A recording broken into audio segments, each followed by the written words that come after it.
اور سب کے سامنے اللہ کی راہ میں خرچ کرتے ہیں وہ اللہ کو بہت زیادہ پسند ہے۔ حضرت عبداللہ ابن عباس کہتے ہیں یہ آیت علی ابن ابی طالب کے لیے آئی۔ ان سے پوچھا کیسے؟ کہا بھائی ایک علی ہی ہیں جس نے رات میں بھی اللہ کی راہ میں دیا، دن میں بھی اللہ کی راہ میں دیا، کھول کے بھی اللہ کی راہ میں دیا، چھپا کے بھی اللہ کی راہ میں دیا۔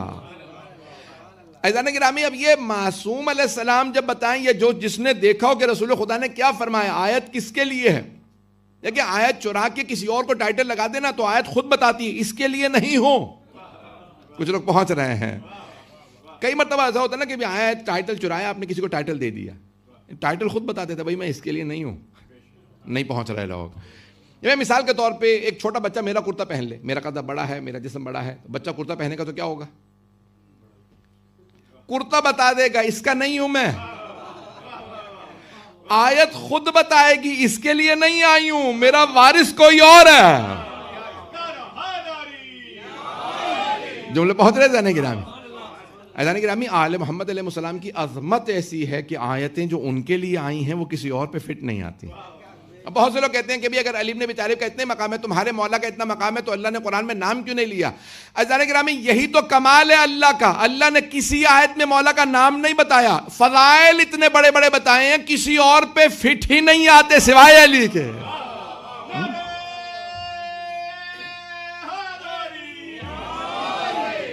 توجہ فرما رہے ہیں؟ اذان گرامی، پتہ چل جاتا ہے نا یہ آیت مثال وَيُعَذِّبُهُمُ اللَّهُ بِأَيْدِيكُمْ، مثال کے طور پہ سورہ توبہ کی آیت ہے، جلدی جلدی اشارے کر رہا ہوں۔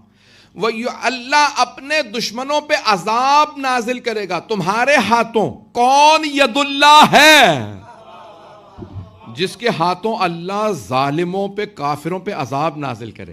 کس کی تلوار؟ ذوالفقار ہے۔ اب کوئی ایرا غیرہ تو ہو نہیں سکتا بیچارہ، پتہ نہیں لوگ پہنچ رہے نہیں پہنچ رہے۔ عزیزان گرامی، کون ہے جس کو اللہ کہے گا یہ؟ عزیزان گرامی، یہ آیات خود بتاتی ہیں۔ اسی طرح سے بہت سی عذاب کی آیات ہیں، اس کے لیے بھی کوئی نہ کوئی ہے تو نا جس کے لیے وہ آیت آئی ہے۔ اب جناب زینب کبریٰ کہتے ہیں وَلَا يَحْسَبَنَّ الَّذِينَ كَفَرُوا أَنَّمَا نُمْلِي لَهُمْ خَيْرٌ لِأَنفُسِهِمْ، کبھی کوئی ظالم کافر یہ نہ سمجھے کہ ہم اگر اس کو مہلت دے رہے ہیں تو یہ ان کے لیے اچھا ہے۔ إِنَّمَا نُمْلِي لَهُمْ لِيَزْدَادُوا إِثْمًا۔ اردو کا ایک محاورہ ہے کہ ظالم کی رسی دراز ہوتی ہے۔ کچھ لوگ پہنچ گئے ہیں، ظالم کی رسی دراز ہوتی ہے۔ کچھ لوگ کہتے ہیں بھئی نیکی کا اتنی مہلت نہیں ملی۔ کوئی آدمی نیکی کرتا ہے فوراً مر جاتا ہے، کیوں؟ اللہ چاہتا ہے اب اس کے بعد برائی نہ کرے، اس نے اتنی بڑی نیکی کر دی ہے۔ پتہ نہیں لوگ ہیں یا نہیں۔ لیکن جب کوئی گناہ کرتا ہے اسے اور مہلت ملتی ہے، اور مہلت، کیوں؟ تاکہ جتنے گناہ کرنے ہیں کر لے، تاکہ تو کل یہ نہ کہہ سکے میں توبہ کر لیتا۔ میرے جملے پہنچ رہے ہیں؟ عزیزان گرامی، جب جناب زینب کبریٰ بڑے کھل کے یزید کے سامنے ظالموں سے متعلق آیات کی تلاوت کر رہی ہیں، ہر آدمی، اب دیکھیں کیا کیا جناب زینب نے۔ میں دربار کا زیادہ نہیں پڑھنا چاہتا کیونکہ اس میں بہت سے مصائب کے جملے ہیں، بی بی کے القاب کو پیش کرنا چاہتا ہوں، توجہ سے سنیے گا۔ تو عزیزان گرامی، اب کیا کیا؟ سارا دربار کا کون تھا؟ یزید کے درباری تھے، لوگوں کو اندازہ نہیں تھا یہ کون ہے اہل بیت علیہ السلام۔ بی بی نے وہاں خطبہ دیا اور خطبے کے اختتام پہ سارا مجمع رونے لگا اور کہنے لگا یہ بی بی بہت باعظمت ہے۔ جب سب نے مان لیا نا یہ بی بی باعظمت ہے، تو بی بی نے ایک جملہ کہا، قم یا سیدی و مولائی۔ امام سجاد کو دیکھا، اشارہ کیا، اے میرے مولا، میرے آقا، میرے امام، کھڑے ہو جائیے اور خطبہ دیجئے۔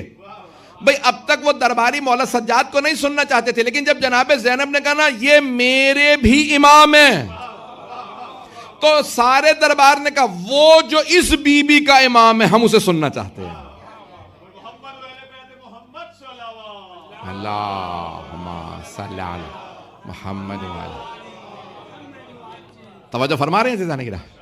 لیکن یہ جو بی بی کے القاب، یہ جو کہتے ہیں نا کہ مولا کی شبیہ ہیں، کن چیزوں میں میں آج جلدی جلدی پیش کروں گا کہ مولا کی شبیہ ہیں۔ ایک تو فصاحت و بلاغت میں، آپ نے سنا نا حضرت عبداللہ عفیف، عبداللہ ابن عفیف ازدی قبیلے سے تھے، شہید مولا امیر کے چاہنے والوں میں، عاشقوں میں تھے، بزرگ ہو گئے تھے، بوڑھے تھے اس وقت جب واقعہ کربلا ہوا۔ ان کی ایک آنکھ شہید ہوئی تھی جمل میں، دوسری صفین میں، تو دونوں آنکھیں ان کی نہیں تھی، نابینا تھے۔ انہوں نے خطبہ سنا، کہیں گے یہ کون ہے جو علی کے لہجے میں خطبہ دے رہا؟ آپ نے کئی مرتبہ جملہ سنا ہوگا، میں آج تشریح اپنے انداز سے پیش کروں گا۔ اب دیکھیں وہ کیا کہہ رہے ہیں، اس کے اوپر آج تک علماء میں اختلاف ہے، کہنا کیا چاہ رہے تھے حضرت عبداللہ عفیف؟ وہ کہتے ہیں یہ کون ہے، مولا کی شہادت کو 20 سال سے زیادہ ہو گئے، کون ہے علی کے لہجے میں خطبہ؟ نمبر 1، وہ جو نہج البلاغہ کا معیار تھا، یہ اس سٹینڈرڈ کا خطبہ ہے، یہ کوئی ہو نہ ہو علی کی بیٹی ہے۔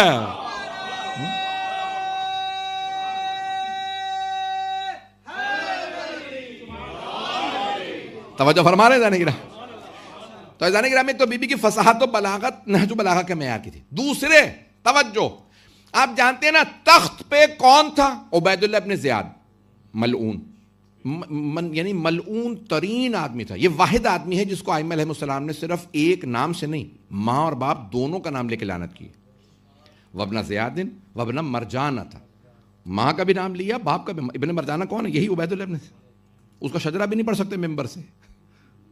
آپ لوگ تو پریشان ہو گئے، بیان نہیں کر سکتے، اتنا کیا کہوں۔ اب ملعون ترین آدمی، اب وہ تخت پہ تھا، ہنس رہا ہے، مذاق اڑا رہا ہے، سر رکھا ہوا ہے سامنے، چھڑی مارتا بار بار۔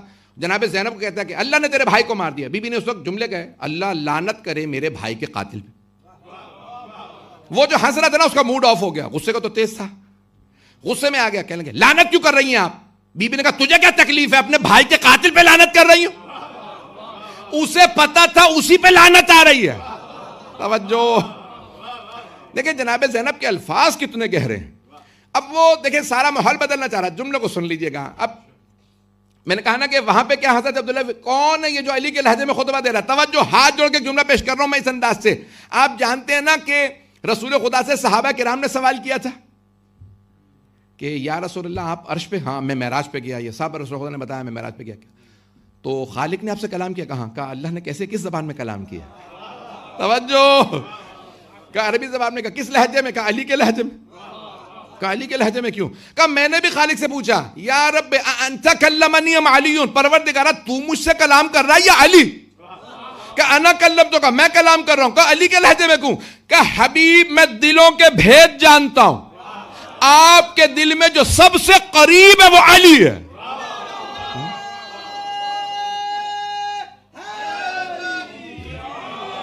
پریشان تو نہیں؟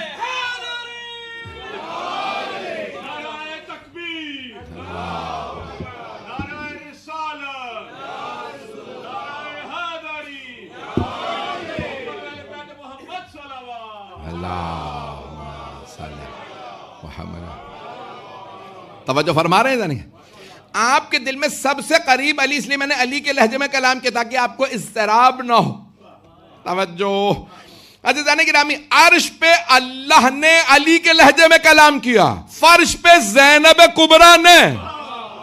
آپ لوگ تو پریشان ہو رہے ہیں عزیزان گرامی۔ حضرت دو وجہ، تیسری وجہ بھی سن لیجئے کہ جناب زینب نے مولا علی کے لہجے، اللہ نے، دیکھیں عبید اللہ بن زیاد کا روب بہت تھا، لوگ کہتے تھے ظالم ہے، قاتل ہے، سفاک ہے، خون بہانے والا ہے، ڈرتا نہیں، بچے کو بھی مار دیتا ہے۔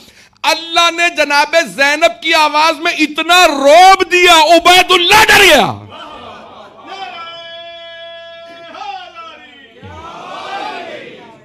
ایک مرتبہ ڈر کے کہنے لگا یہ علی تو نہیں آ گیا؟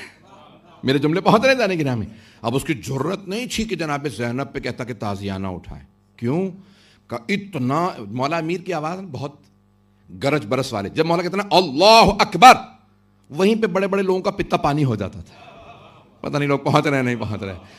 میدان جنگ میں مولا فوراً حملہ نہیں کرتے، مارتے نہیں تھے، بس تلوار جب کہتے، جب ذوالفقار میں ہاتھ ڈالتے تھے نا، دانت بھیجتے تھے، مولا کی آنکھیں بہت بڑی بڑی تھی، بڑی بڑی آنکھیں سرخ ہو جاتی، مولا کہتے تھے اللہ اکبر، جب کھینچتے تھے سارے کہتے بھاگو شیر آ گیا۔ اسد اللہ مولا کا لقب تھا تو کہتے تھے شیر آ گیا، بڑی بڑی آنکھوں والا آ گیا۔ عزیزان گرامی، مولا کا لہجہ ایسا تھا کہ بڑے بڑے ڈر جاتے تھے۔ اللہ نے جناب زینب کی آواز میں وہی گرج دے دی تھی کہ جب بی بی نے کہا الحمدللہ الذی، جیسے بی بی نے کلام کیا سب کے سب کہنے لگے خاموش ہو جاؤ، علی آ گئے ہیں۔ پتہ نہیں لوگ پہنچ رہے ہیں نہیں پہنچ رہے۔ عزیزان گرامی، جناب زینب کبریٰ سلام علیہ۔ اب میں جملے کہوں آپ سے، جب اللہ کسی کو لہجہ دیتا ہے نا تو پہلے اس کے کردار کو دیکھتا ہے۔ پتہ نہیں لوگ ہیں یا نہیں ہیں۔ عزیزان گرامی، اگر اللہ نے حضرت رسول خدا کی شبیہ بنایا تو صرف حضرت علی اکبر کو، کیونکہ کردار اتنا بلند تھا. کچھ لوگ پہنچ گئے ہیں. ہر کسی کو شبیہ نہیں بنا. کیوں؟ کیونکہ اللہ بھی جانتا ہے میرا حبیب میرا محبوب ہے, اس کا کردار بہت بلند ہے. کسی عام آدمی کو میں اپنے حبیب کی شبیہ نہیں بناؤں گا, علی اکبر کو شبیہ بناؤں گا. اب اگر علی کے لہجے کی شبیہ بنانا تھا کہ صرف زینب کبریٰ